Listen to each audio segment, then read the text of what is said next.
Get ready, you could open your Bibles to Hebrews chapter 11. 咁咧，早晨啊，咁我哋繼續我哋嘅講道希伯來書第11章。Today we're going to read verses, to start off, we'll read verses 1 through 4. 我哋今日咧會開始嘅時候咧讀1至4節。Hebrews 11, verse 1. Now faith is being sure of what we hope for and certain of what we do not see. This is what the ancients were commended for. 信就是所望之事的實底，是未見之事的確據。古人在這信上得了美好的證據。By faith we understand that the universe was formed at God's command, so that what is seen was not made out of what was visible. 我們因着信就知道諸世界是藉着神話所造成的，這樣所看見的並不是從顯然之物做出來的。By faith Abel brought God a better offering than Cain did. By faith he was commended as righteous when God spoke well of his offerings. And by faith Abel still speaks even though he's dead. 亞伯因着信獻祭與神，比該人所獻的更美，因此便得了稱義的見證，就是神指他禮物作的見證。他雖然死了，卻因這信仍舊說話。Do you know the account of Cain and Abel? 大家仲記唔記得約伯同該人嘅故事？ It's quite a well-known story in the Bible.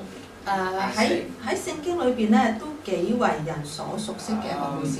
We have a famous phrase that comes from that, being one's brother's keeper. Are you, am I my brother's keeper? That comes from Genesis, from this story. OK， 咁咧嗰句古仔咧，提醒我哋其中一句金句咧，就當然喺創世記裏邊啦。咁咧當時咧就係該人咧做咗壞事，心裏有愧嘅時候咧，上帝同佢講：你嘅兄弟喺邊度啊？該人就話：唔通我係要去看管我嘅兄弟嘅咩 ？Right, so it's the first murder in the Bible. 呢一個古仔咧，亦都係喺聖經裏邊我哋第一個見到嘅有一個兇案，即係殺人兇案嘅一個古仔嚟。Cain and Abel were the sons of Adam and Eve. 該人同埋亞伯都係亞當同埋夏娃嘅兒子。They were both, you could say, farmers. 可以話佢哋都係農夫嚟嘅。They had a different focus in their farming. 當然啦，佢哋嘅有唔同嘅範圍嘅，即係都係務農嘅，咁但係有唔同嘅範圍嘅。Abel kept flocks. 咁亞伯咧就係養畜生嘅。And Cain worked the soil. 咁而呢個該人咧，佢就係種地嘅。And they, after some time, they brought some offerings to God. 咁咧當然咁佢哋會有收成啦，咁一段時間之後咧，佢就將佢哋嘅收成咧就獻俾上帝。And they both brought something from their work. 佢哋所獻嘅祭咧，亦都係從佢哋所作嘅工出嚟嘅收成而獻嘅。Cain raised crops, and he brought some fruits of the soil as an offering. So some kind of vegetables or fruit. 咁咧該人係種地嘅，咁於是乎咧，佢就將嗰啲農作物嘅收成咧嚟到去獻俾上帝。And Abel also brought an offering of something firstborn of his flock. So he had an animal offering. 咁咧亞伯咧就係養牲口嘅，咁咧佢亦都係從佢嘅牲口當中咧挑選頭生嘅嚟到去獻俾上帝。And God looked on favor with Abel's offering, or he accepted Abel's offering, but not Cain's. 咁當時咧就係上帝咧佢就看中咗亞伯嘅獻祭，佢悅納亞伯嘅獻祭，但係唔悅納該人嘅獻祭。Now, we don't know how this was shown, but it's interesting, just an interesting thought. It could have been maybe by God showed his acceptance by fire from heaven consuming the offering. It could have been. 嗱，因為咧當時聖經沒有詳細記載上帝點樣嚟到表明佢悅納亞伯嘅獻祭，咁有可能咧就係因為佢係獻個牲口，可能咧上帝咧從天上咧就降下火嚟咧，就將呢個牲口嚟到燒盡咧，嚟到係表示佢嘅一種悅納嘅。That's how God showed His approval in Elijah and the prophets of Baal was by sending fire down on Elijah's offering. 咁咧呢一個故事咧，即係呢一種咁嘅方式咧，我哋喺先知以利亞嘅故事裏邊係睇過嘅。當時咧就上帝咧悅納先知以利亞嘅獻祭咧，佢從天降下火咧，就嚟到去燒盡嗰個獻祭，而嗰個一個偶像神即係有一個偶像神嘅獻祭，其他人嗰啲獻祭咧，佢係唔悅納嘅。Well, you can imagine if your brother's offering is consumed by an awesome fire from heaven, and yours is not, how you might feel. 咁咧，我哋可以嚟一個想像咧，就我嘅兄弟嘅獻祭咧，就上帝從天上降下火嚟到燒盡，而我嘅獻祭咧就冇乜反應。Brothers and sisters never have any kind of competitive spirit, right? Never, right? It's a question. 兄弟姊妹之間咧係沒有妒忌仇視嘅，係咪啊 ？Competitiveness. 即係競爭嘅地方。Right? 係咪啊 Well, even my kids going to school every morning, they have to race to see who's first to the car. 咁唔係喎，佢話佢嗰啲女咧，每日咧就會比賽咧鬥快跑去架車度睇下邊個行先喎。Girls are competitive, maybe boys even more so. 咁咧，佢睇到咧女仔都好互相競爭喎，可能男仔更嚴重喎。Well, Cain was not too happy that in whatever way God had accepted his brother's offering and not his. 咁咧，我哋睇到咧該隱咧就唔高興啦，因為上帝就悅納亞伯嗰啲，佢嗰啲就唔中意。And God came to Cain and spoke to him and said, this is Genesis 4, verse 6. The Lord said to Cain, "Why are you angry? Why is your face downcast?" 4章6節係咪？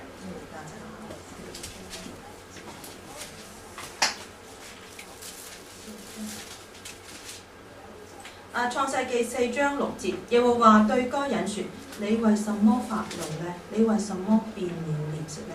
Verse 7, if you do what is right, will you not be accepted? But if you do not do what is right, sin is crouching at your door. It desires to have you, but you must rule over it. 你若行得好，豈不蒙悅納？你若行得不好，罪就伏在門前，他必戀慕你，你卻要制服他。I'll go ahead and read verse 8. Now Cain said to his brother Abel, "Let's go out to the field." While they were in the field, Cain attacked his brother Abel and killed him. 該隱與他兄弟亞伯說話，二人正在田間。該隱起來打他兄弟亞伯，把他殺了。That's some serious sibling rivalry. 咁咧呢度咧提到咧就係兄弟之間嘅一個仇殺一個敵對以至於仇殺。Well, here what do we have? Here we have 2 sacrifices. And Hebrews tells us a little bit more about that. 呢度講咧就係有2個獻祭嘅，即係一個悅納，一個唔悅納。而希伯來書咧對呢一個故事呢件事情咧有一啲嘅解釋。We don't know too much, but what do we know about the differences between these two? What was different?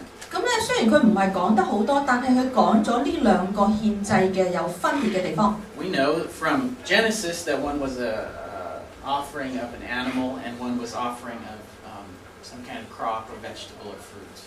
咁因為我哋知道呢個故事喺創世記發生啦，咁我哋睇翻創世記嘅時候就知道2個獻祭係有唔同嘅，即係先前講咗一個係牲口，一個係農作物。And one was accepted by God and one was not. 咁就係有一個係受悅納蒙悅納，有一個咧就唔喜歡嘅。Hebrews tells us that one was a better offering. 希伯來書咧話俾我哋聽咧，其中一個咧係更好嘅祭，更美 But it 嘅 gives 祭。 us one more key bit of information. 但係除咗呢一樣嘢之外咧，佢有俾到一個更關鍵嘅原因。It said that the offering that was accepted by God was offered by faith. 先頭所講嘅希伯來書11章4節，亞伯係因着信嚟到作呢個獻祭與神嘅。Now that's the very, to me, interesting thing, that it was offered by faith, and I believe that's what made the difference. 我相信咧呢個關鍵呢一個分別嘅地方，就係因為亞伯嘅獻祭係因着信。Now, I will ask myself the question, how was it by faith? What does that mean, by faith? 咁我就自己問自己啦，究竟點解因着信點樣因着信啊？ What did Abel do that was by faith that made his sacrifice better and acceptable to God? 咁究竟亞伯佢做咗啲乜嘢係因着信嘅，以至於上帝喜悅呢？ Well, to answer this kind of question, we look at context. 咁咧，我哋嘗試去睇下上文下理咧揾呢個答案。And verse 1 tells us what faith is, being sure of what we hope for and certain of what we do not see. 咁第一節先頭講啦，信就係所望之事嘅實底，係未見之事的確據。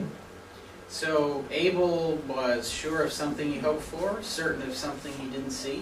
咁即是話亞伯咧就係有啲嘢佢希望嘅，佢肯確定，但係未發生嘅呢件事，佢未見到嘅呢啲事咧，佢係確信嘅。亞伯係有呢一種嘅信心。Now, what was he sure of that he hoped for? What was he certain of that he didn't see? 亞伯嘅盼望係咩咧？佢有啲咩咁肯定嘅盼望？有啲乜嘢咁相信而佢又未見過嘅咧？ Well, I've thought all week about this, and I don't know. 咁佢諗咗成個禮拜諗唔到。I'm not sure. Well, 肯定。 sometimes we have questions. So what we can do is to go to even a larger context of the whole Bible to help. 咁咧，當我哋唔肯定嘅時候咧，我哋可以嘗試咧去睇多啲嘅經文，從聖經裏邊更廣闊嘅角度咧去思想呢件事情。And I know another place that talks about, explains faith to us, and that's in James. 咁咧，因為咧我知道咧聖經裏邊有其他嘅書卷咧係講到信心嘅，就係雅各書。And James helps us understand that faith and works, or faith and action, go together. 咁咧雅各書提醒我哋咧，信心咧要有行為嚟到表現嘅喎，呢兩樣嘢唔可以缺一不可嘅。James 2:17 says, "Faith by itself, if it is not accompanied by action, is dead." 雅各書2章17節咧係咁樣講嘅，佢話沒有行為嘅信心是死的。So, I'm going to make an assumption that God gave instruction to Adam and Eve and Cain and Abel on how to make offerings. 咁於是乎咧，我咧就假設咧，上帝咧就已經話咗俾亞當夏娃或者佢哋啲兒女聽咧，就係獻祭係應該點樣做法嘅。Now, I think that's a pretty good assumption. That's my opinion. 咁佢認為咧，Scott 認為咧呢一個咁嘅假設係合理嘅。And I say that because God said to Cain, if you do what is right, will you not be accepted? 因為咧先頭所讀嘅 Verse 7. Genesis 4:7. 創世記4章7節咧係咁樣講嘅。上帝話：你若行得好，豈不蒙悅納？ So this implies that Cain did something that wasn't right. 因為呢句説話咧提醒我哋咧就係話，其實該人咧係行得不好嘅。And if you do something right or wrong, you have to know. You really have to know first. You have to know first. I think he would know that he was doing something right or wrong. 咁如果佢話到呢個人，即係如果我哋去話呢個人行得不好，如果你唔開始俾咗佢一個指示，咁佢點知點行呢？所以話相信咧，上帝其實已經俾咗指示佢，但係佢依然行得不好嘅。So I'm reading between the lines here. God told him this is the right way to do this. Cain didn't do it right. God didn't accept it. Cain was upset. And then God said, well, why are you upset? You didn't do it right, like I told you. 咁呢個故事嘅發生咧，就可能咧，我哋可以聯想到一步一步啦。好似第一步咧，就係上帝其實俾咗指示佢嘅。咁但係咧，該人咧沒有行好，佢沒有照呢個指示嚟做。咁當然啦，你既然冇有照指示行嘅時候，咁做得唔好，所以就不蒙悅納。咁不蒙悅納之後咧，咁咧就該人咪唔開心咯。咁唔開心，咁上帝咧就話翻俾佢聽啦。嗱，你行得好咪蒙悅納，咁你行得唔好，咁梗係唔蒙悅納啦。Okay, so Cain was acting without faith. In contrast to Abel, Cain was acting without faith. 咁咧，如果我哋睇翻嗰個經文咧，話俾我哋聽咧，亞伯咧係因着信咧而去得蒙悅納嘅，而呢個該隱咧佢不蒙悅納嘅原因咧，其實即係冇信啦。一個係因着信係咪蒙悅納？所以另外嗰個咧就係根本唔係因着信而去作出呢個獻祭嘅，所以佢不蒙悅納。And this is different. Later on, he did commit a sin. He killed his brother. That's wrong, and that's a sin. 咁亦都咧，我哋喺呢個故事嘅發生裏邊咧，得到證實啦。因為嗰個人咧唔單止佢唔高興，佢唔高興之後咧，佢仲去犯罪，去殺人。咁咧，我哋睇到咧，呢個就係一個罪啦。But this thing he did before is different because he was doing something good. He was making an offering to God. Isn't that good? 咁但係我哋就可能諗下啦，點解呢個人變得咁快嘅？其實佢開頭都幾好啊，佢都有獻祭㗎，佢獻農作物啊嘛。咁點解後尾變成會殺人嘅 Yeah, so I just want to compare or think about this interesting thing. He's doing a religious good thing for God. Sounds good. 咁咧我就覺得有啲懷疑啦。對我嚟講，嗱，如果一個人佢去獻祭，佢係真係去有個屬靈嘅心，佢去仰望上帝，佢先做呢，即係正常地佢先咁樣做呢個獻祭噶嘛。點解突然間變成一個咁壞嘅人咧？That's a little not quite my focus. I just want to focus on the thing he's doing. The thing he did is religious. We could say it's religious. He did a religious thing.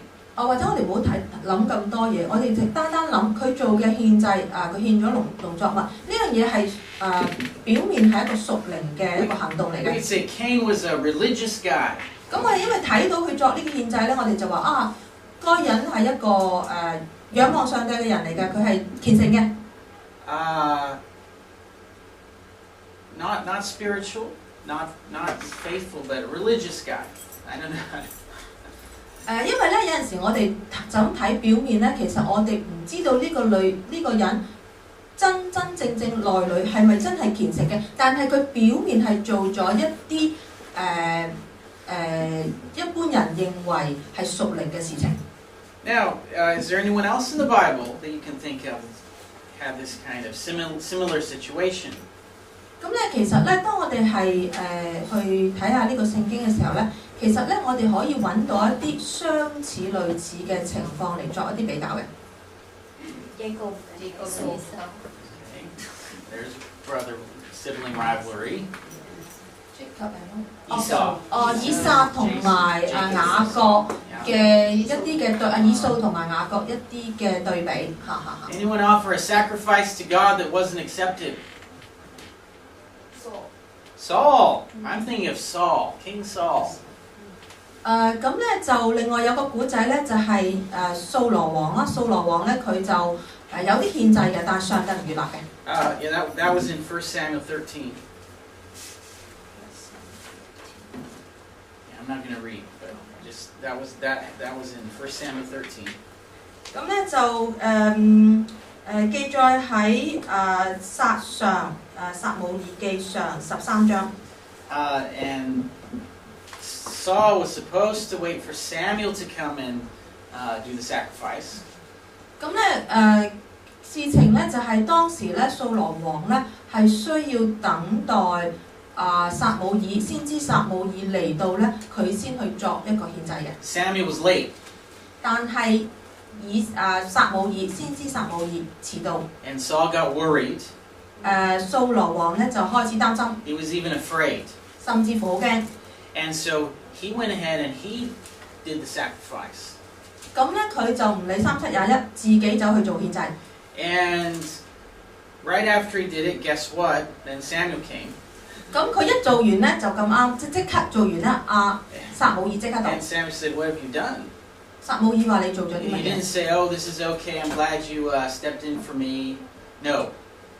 撒母耳並沒有話稱讚佢、誇獎佢你做得好，唔使等到我嚟到先做。He said, "No, you've done something wrong." 撒母耳話：你做錯咗啲事。So here we have a religious thing not accepted by God. 咁呢一樣嘢咧，我哋睇到掃羅王明明係獻祭嘅，但係呢個獻祭唔蒙悅納。And again, in Saul's case, we can see that it was done out of fear, not from faith. 我哋亦都再詳細咧去思想嘅時候，喺呢個撒母耳記講呢件事情咧，掃羅王咧佢唔係因為佢嘅虔誠去急去做呢個獻祭，而係因為佢驚恐，佢冇照上帝嘅指示，佢而咧就去作呢個獻祭。Now I think isn't it an obvious lesson for us today? 對我嚟講咧，呢樣嘢呢一個教訓咧，或者呢一個道理咧，係可以好明顯嘅。When we're making an animal sacrifice in the backyard, we've got to do it right. Right? That's our lesson. 呢個咧咩教訓我哋學到啲咩？就係咧我哋去後院嗰度去宰啲生口啦，跟住獻祭啦。我哋要做得啱嘅，要咁樣做法嘅時候要做得啱，係咪呢個就係咪我哋今日學到嘅嘢咧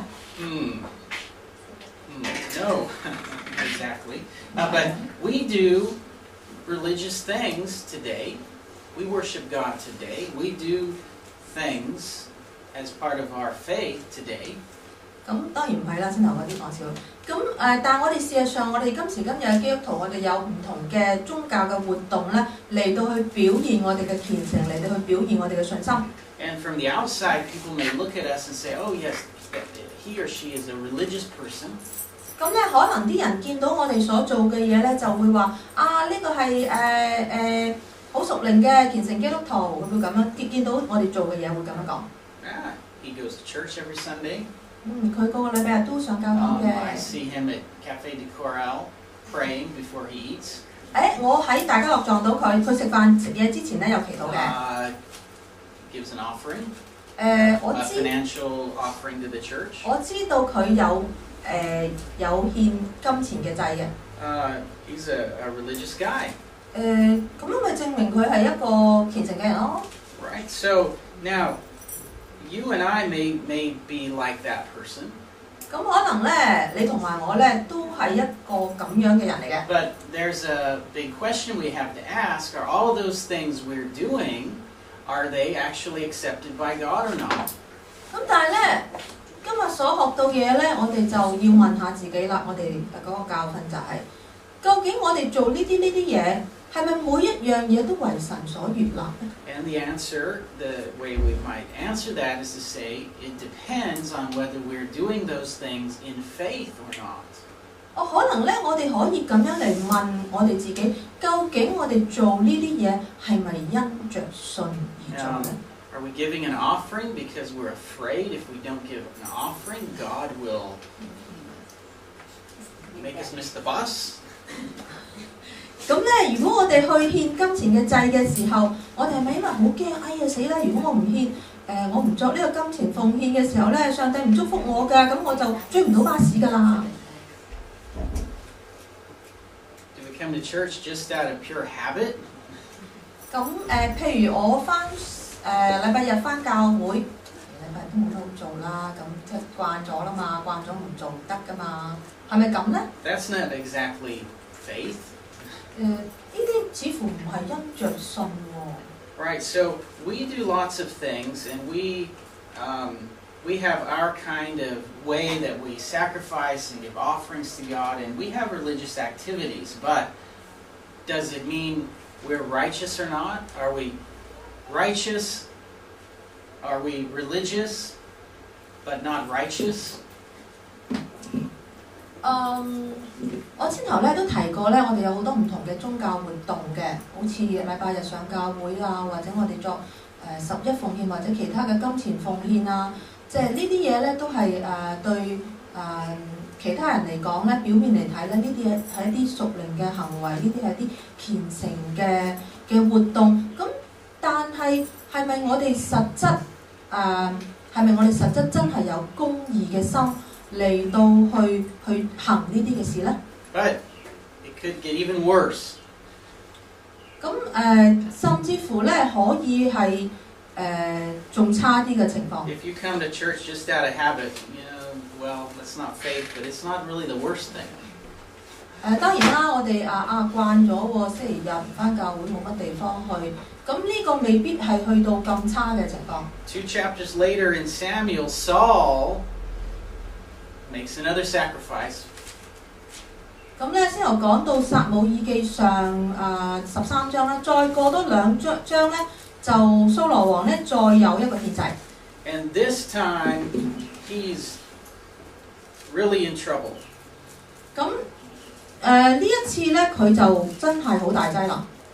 God told him to do something, and he just disobeyed God completely. 因為喺呢一章裏邊咧，就唔係話獻祭嘅時間啱唔啱、適唔適合，而呢一章裏邊咧係上帝叫獻祭咧，佢直情係不服從嘅。Saul's army defeated another group, and God had instructed him to kill all of that people and their animals, kill them all. 佢有啲咩唔服從咧？就當時咧，掃羅王咧佢就得勝啦，佢就殺敗佢嘅仇敵啦。咁上帝嘅命令咧就係你要將呢一個嗰啲咁嘅仇敵咧係徹底毀滅，連佢哋嘅畜生都要毀滅。但係掃羅沒有咁樣做。But he didn't. Some of the animals were not killed, and they were saved. 佢留翻一啲嘅牲口，沒有殺到。And then he used those as an offering to God. 佢唔單止留翻一啲牲口唔殺，佢仲將嗰啲牲口咧嚟到去獻祭俾上帝。And when Samuel came and said to him, "What have you done?" What did Saul say? 咁當時咧，撒母耳又出現啦喎。咁呢個先知咧就問蘇羅王：你做咗啲乜嘢嘢？ And Saul said, "Oh, I didn't kill those animals so I could use them to make a sacrifice to God." 咁佢梗係有解釋啦。我唔殺嗰啲牲口嘅原因，咁我唔殺佢，我有牲口嚟到獻祭咯。So he used his religious activity as an excuse to disobey God. 咁喺呢個情況裏邊咧，掃羅王咧係大條道理就話嗱，因為我要獻祭啊嘛，咁我要獻祭，我梗係要牲口噶嘛，咁所以我咪留低呢個牲口。佢用呢個藉口咧嚟到去違背上帝之前俾佢嘅命令就係你要殺晒呢啲牲口。We have a chorus sometimes we sing, "To obey is better than sacrifice." 我哋唱聖詩喎，其中有一首咧就話咧，去服從咧係比去獻祭更美嘅。This comes from Samuel's talking to King Saul, and in 1 Samuel 15:22, I'll read it. 1 Samuel 15:22, Samuel said to Saul, "Does the Lord delight in burnt offerings and sacrifices as much as in obeying the Lord? To obey is better than sacrifice, and to heed is better than the fat of rams." 15章22節，撒母耳說：耶和華喜悅燔祭和平安祭，喜悅人聽從他的話呢。聽命勝於獻祭，順從勝於公羊的脂油。And we won't let a religious activity keep us from obeying God, will we? 我哋唔會用我哋嘅一啲宗教活動咧嚟到作為藉口，叫我哋咧係用呢個藉口唔去服從上帝嘅命令，我哋唔會嘅，係咪咧？We won't use a religious activity as an excuse to explain to God why we disobeyed Him, right? 我哋咧唔會以一個宗教活動咧嚟到作藉口咧嚟到去同神咧去駁斥。嗱，我今次唔能夠聽你嘅命令，係因為我要作呢個宗教嘅活動。我哋唔會咁做㗎，係咪咧 ？That's maybe in the story of the Good Samaritan, the religious leaders walked on by and didn't help the man who was in need. 咁呢個咧，可能咧喺聖經裏邊咧，新約裏邊有個古仔咧，提醒我哋，真係有人咁做嘅，就係嗰個好心嘅撒瑪利亞人嗰個故事，就係當呢個撒瑪利亞人瞓低喺地上俾人打劫，重傷冇人理嘅時候，當時有一個即係屬一個宗教人士經過嘅，宗教人士可能係祭司啦嚇。咁佢經過嘅時候咧，佢就冇理會佢，因為佢要趕住去做佢嘅宗教嘅服務啊嘛，宗教嘅事啊嘛。If some of us are drivers, if we're driving to church and we see our neighbor can't start his car, we can say, "Sorry, I can't help you jumpstart your car because then I'll be late for church." 咁咧，我哋試下另外一個假設我哋中間有好多都係駕駛者嚟嘅。咁咧，我隔離咧就啱啱佢撻唔到部車，咁咧當時咧我哋要趕去返教會聚會，咁我哋就同我哋嘅鄰居就話：哎呀，對唔住啊，雖然我有嗰個即係可以撻，即係我可以幫你撻著你部車嘅，我有嗰個工具，但係咧因為我而家趕住返教會，所以我唔可以幫你。Sorry, God, I couldn't love my neighbor today. Because I could not love my neighbor today because I had to be to church on time. I could not love my neighbor. OK.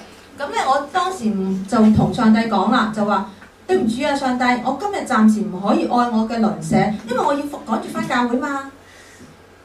Wow, Jesus had something to say in Mark 7. 咁咧，主耶穌喺馬可福音第7章裏邊咧有啲説話。The Pharisees did this. Let's just read it. Mark 7, 9 to 13.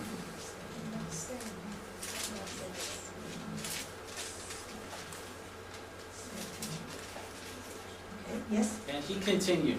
Jesus said this. You have a fine way of setting aside the commands of God in order to observe your own traditions. For Moses said, honor your father and mother, and anyone who curses their father or mother is to be put to death.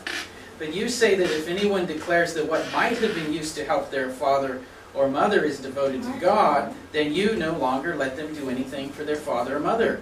Thus you nullify the word of God by your tradition that you have handed down, and you do many things like that. 馬福音7章9節，耶穌說嘅，又說你們誠然是廢棄神的誡命，要守自己的遺傳。摩西說當孝敬父母，又說咒罵父母的必治死他。你們倒說人若對父母說我所當奉給你的，已經作了各耳板，各耳板就是奉獻的意思。以後你們就不容他再奉養父母，這就是你們承接遺傳廢了神的道，你們還做許多這樣的事。So we have two things or two big ideas here. God, when we do things for God, some of those things we do, there's clear instruction from God on how to do them. 咁咧，我哋呢度咧，我哋睇完啲經文咧，我哋可以學到兩樣嘢嘅。第一樣嘢咧，就係當我哋去做一啲屬靈嘅各樣嘅活動嘅時候，其實上帝話咗俾我哋聽應該點樣做嘅，我哋有指引嘅。then we need to do it God's way. 我哋明知點樣先至係上帝喜悅嘅，我哋應該要咁樣做嘅。Who are we to change what God said and do it our way? 究竟我們係何人可以去改變上帝嘅方法，唔照上帝嘅方法，而照自己嘅心意而行呢？ And the other big idea here is that we better not use doing something for God as an excuse to disobey God. 第二樣學到嘅一個功課咧，就係我哋有冇去藉着呢個明明係宗教活動嚟噶嘛，呢個係虔誠嘅舉動噶嘛，我哋有冇用呢啲作為藉口嚟到讓我哋去成為不順從上帝、不服從上帝嘅藉口呢？ Now, to me, there's one more striking thought about this incident of Cain and Abel. 對我嚟講咧，想翻亞伯同埋該隱呢個故事咧，係一個好震撼嘅令到我覺得呢件係一件好震撼嘅事。Don't you feel a little bit sorry for Abel? 我哋唔通我哋唔會為亞伯而難過而可惜咩？ Abel did the right thing, the right way, in faith. It was accepted by God. And what did he get for his trouble? 點解唔難過唔可惜啫？聖經唔係話亞伯佢已經係因着信噶嘛，佢又做咗獻祭，亦都蒙神悅納。但係你睇佢有咩下場？ He was murdered. 佢就係聖經裏邊第一個俾人殺嘅人啊！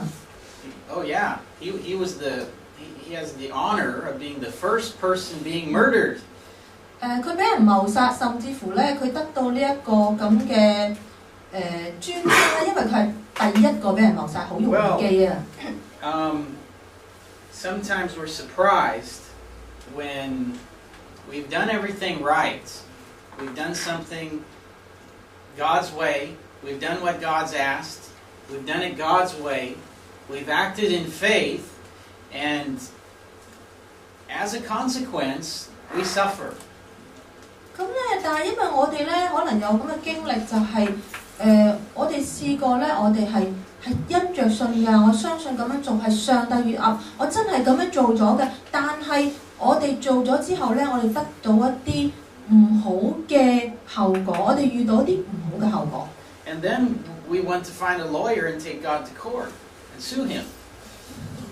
甚至乎咧，我心有不甘啊！我想揾個律師啊，跟住咧，我對上帝不服啊！點解你對我咁啊？我想同佢理論啊，想同佢去公堂去理論啊。Right? That's what we say. Why God? Why I've been such a good boy? 我哋有冇試過咁樣嚟到去質問上帝？上帝，你睇下我行得幾好？點解我要有咁嘅下場 Why did you let someone kill me? 點解你讓人哋殺咗我？ Well, when we do something right and we do it God's way, there is a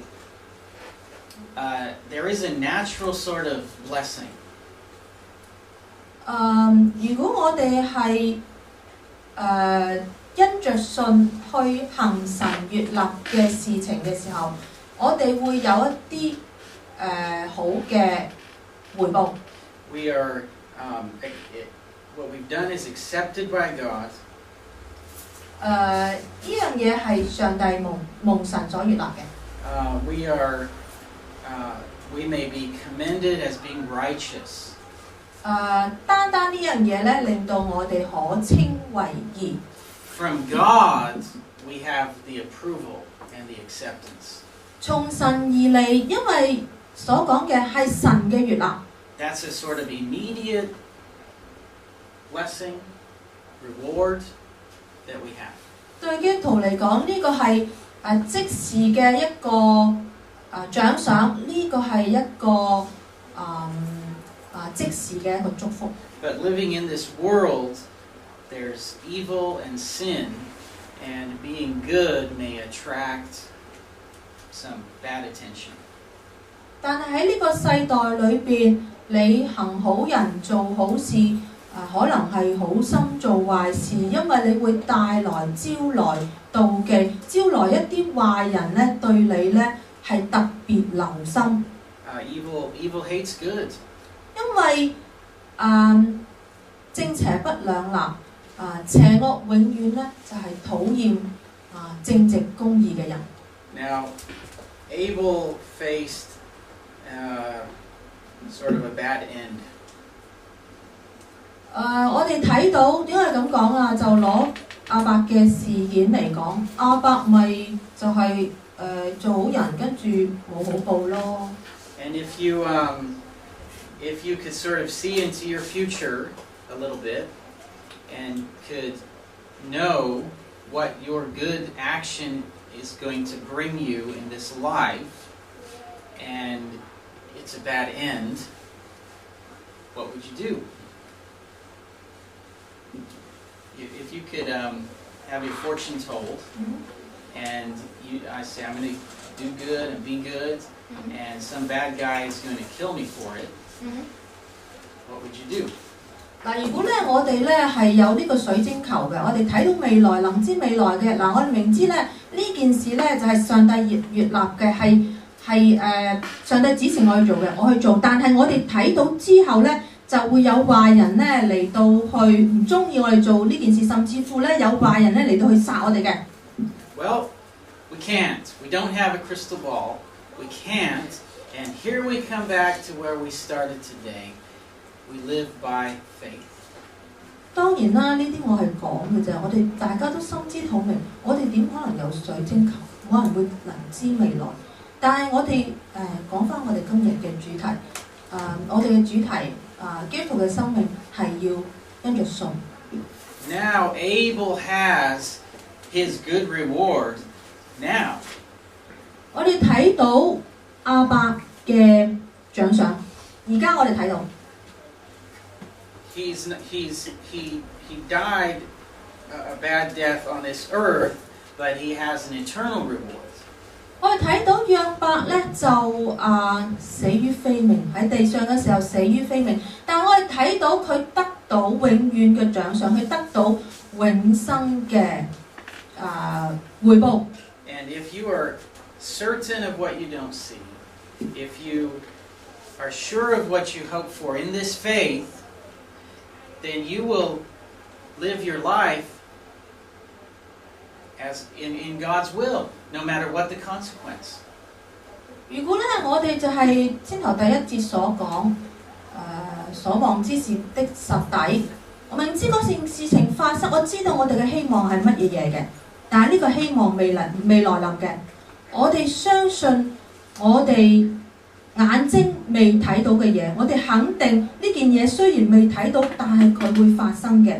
而我哋咁樣照着行嘅時候，聖經話俾我哋聽，上帝係會因為呢一啲嘢而悅納我哋，而對我哋有永生嘅獎賞同埋回報。